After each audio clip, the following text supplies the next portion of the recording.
Hi, this is Thomas with Believe in the Run. This is Meaghan with Believe in the Run. And today, Meaghan, what do we got in our hands? It's gigantic. Yeah, it's the new Hoka Skyward X.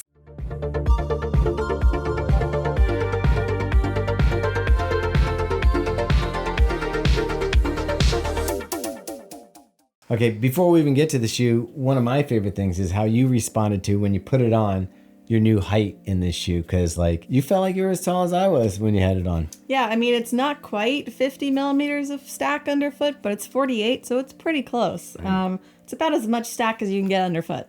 Why not go that extra 2 millimeters and just be like 50? You'd have to ask Hoka. All right, Meaghan, so this shoe is got it all. And what's it meant for?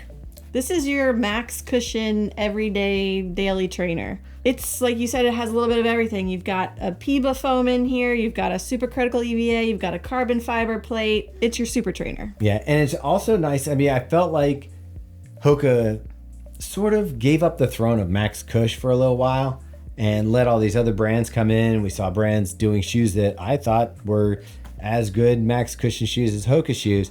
And this thing comes back in and kind of says, wait, let's all reset. We're going to show you how it's done again. And I think they're coming back with the Cielo X1 and this shoe, they're back. This kind of feels like an update to the Bondi X, which if anyone remembers from a few years ago, they put a carbon fiber plate in the Bondi. Do we have to tell people if it has an X and a Hoka name, it's got a carbon plate? Sure, yeah. All right. If it's got an X in the name, it's got a carbon plate. This is a totally new shoe, so I guess that's why we have a totally new name here. Yeah. And let's just start with the upper. It's really, really comfortable. So you've got tons of padding around the collar and the tongue. The step-in feels really nice. It's just a generally plush feeling upper. I felt like I had a little extra room in the toe box and in the arch here. I cinched the laces down over the foot here. It did take me a little bit of time to kind of get the perfect fit. It doesn't have a gusseted tongue, but what it has is like a saddle that attaches to the laces here, goes underneath the shoe and back up. And I think it goes, I don't know how far down it goes, but I'm guessing it's just underneath the strobel board or right underneath here. But it gives a pretty decent lockdown, especially when you're over this much stack height. And a lot of times what we notice from shoes that have this much stack height is it feels bottom heavy. Yeah, which I did not get from this shoe. I felt like while it is a heavier shoe, I felt like the weight distribution is pretty even. So should we talk about the weight? Get that bottom heavy like you're talking about, like some of what we thought for the Prime X Strung 2. My size 10.5 is almost 12 ounces, 11.9 ounces or 335 grams, which typically if you had told me that, I don't even want to try the shoe. Yeah, my women's 7.5 came in at 9.4 ounces or 225 grams, which I can't remember the last time I enjoyed a shoe that weighed over 9 ounces. But like I said, I think just the way that the weight is distributed in this shoe, it didn't bother me out on the run. There's also this insane fun factor to this shoe, which we'll talk about, that happens underneath the foot, which I think negates any of the weight issues. All right, since you're the queen of cush, let's get into it. Let's talk about that cushioning and what the experience was for you. Yeah, so you have a layer of Peba foam that sits under the foot. So it's what you see in a lot of race day shoes. It's now what they're putting in daily trainers because everyone likes it so much.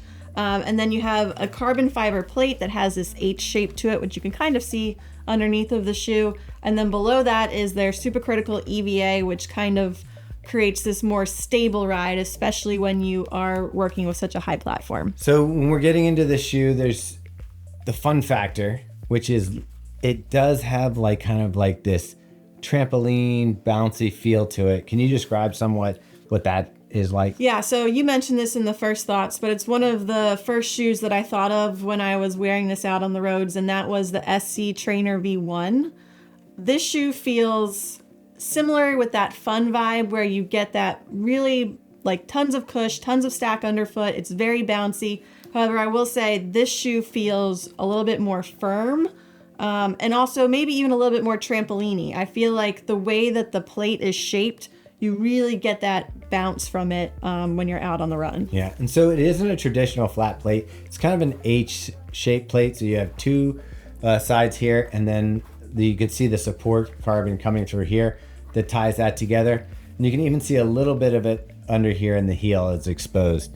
So when you're coming through, you really do get a really nice bounce into the Peba foam. The stability of the supercritical foam on the outsole kind of keeps it tamed in there, and the plate gives it some stability, and also just a little bit of assistance in that pop off the toe. I wouldn't feel the shoe was fast, even though I did some strides in them, and I was able to get it up, but I definitely felt the weight trying to pick up the pace. For me, this shoe is going to be something that you want to wear if you're doing long, slow distance, or easy day miles and just want comfort. Where would you use this shoe?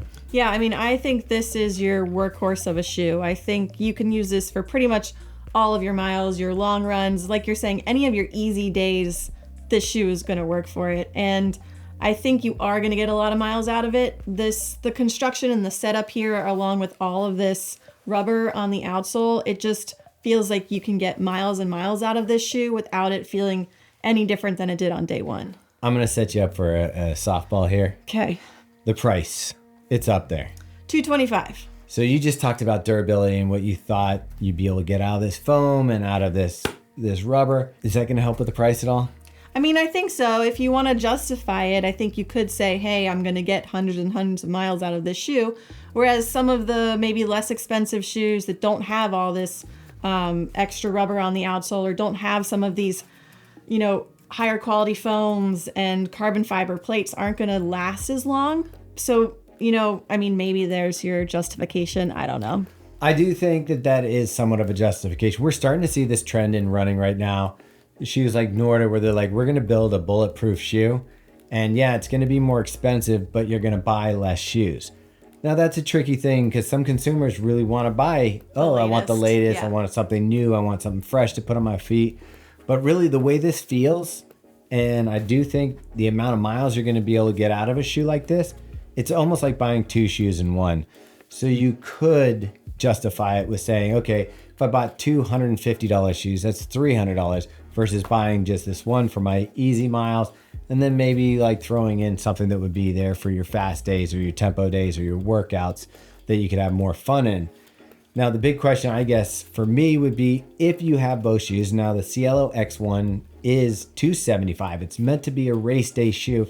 For me, that turned into more of like a daily trainer. Do I spend the extra $50 to get a lighter version of the same type of fun this shoe has? That's going to be your call. But for me, I might try to justify that. I don't know, Meg, where do you fall on it? Well, I think between the two shoes you're talking about, this feels a lot more stable to me. This feels a lot more daily trainer to me. This feels like I'm going to go out and do that long, easy run. Whereas I think the Cielo X1, while sure you can use it as a daily trainer, it just has a different feel. Like you're kind of picking up the pace maybe more than you intended that day. And it's just a bouncier, livelier experience underfoot. Whereas this one, it still has all that fun factor, but it just feels more stable and more like your daily trainer. Yeah, and you don't ever like to feel the ground? No. And in this shoe, zero ground feel. So yeah. It is like running, like if someone was taking a nice thick mat and putting it under your feet every step you took. Meg, you've kind of said that you've been picking this shoe for almost every run because you like it so much. Are we going to see an update on maybe 200 miles review? I think I have to take this one for a couple 100 miles just because, one, I really enjoy them. So, and then let's see how durable it is. Because right now it feels like it's going to last forever, but I think we just need to test it out. We'll have an update for you when Meaghan gets 200 miles on the shoe. And then it might help you decide whether or not you feel like these higher prices for these shoes that have better ingredients is worth it. What color are you giving it? I'm going to give it a green. If I was going to knock anything off for the shoe, it would be that on my narrow foot, it is a little bit, I have to tighten up the laces pretty hard to get the right fit for that. And the other part that I would knock it down from green would be the price. $225 for a lot of people is going to be a tough nut to crack. But the shoe itself, even with the 12-ounce weight practically, it's still a green for me, which I'm surprised I would ever say. I'm also going to green. Pretty obvious there. I mean, just super fun. Yes, the price tag is a little bit hard to justify, but like I said, I'm going to try and justify it. So right. We'll see. It'll be available April 25th. And like we said, $225. All right. And I guess if you enjoyed this video, go ahead and hit the like button. Tell your grandma that you liked it. Get her to subscribe as well. We're marching towards our 100,000th subscriber. We're going to do something special for that. So let's get to that. Maybe there'll be a contest or a giveaway of some sort. You never know. Subscribe to our email and listen to our podcast, The Drop and Fuel for the Soul. Anything else, Meg? You got it. All right, I nailed it.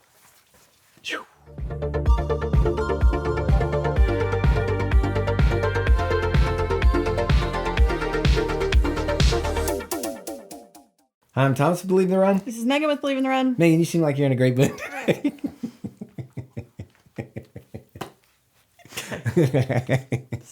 All right, I'll start that one over. But that might be real.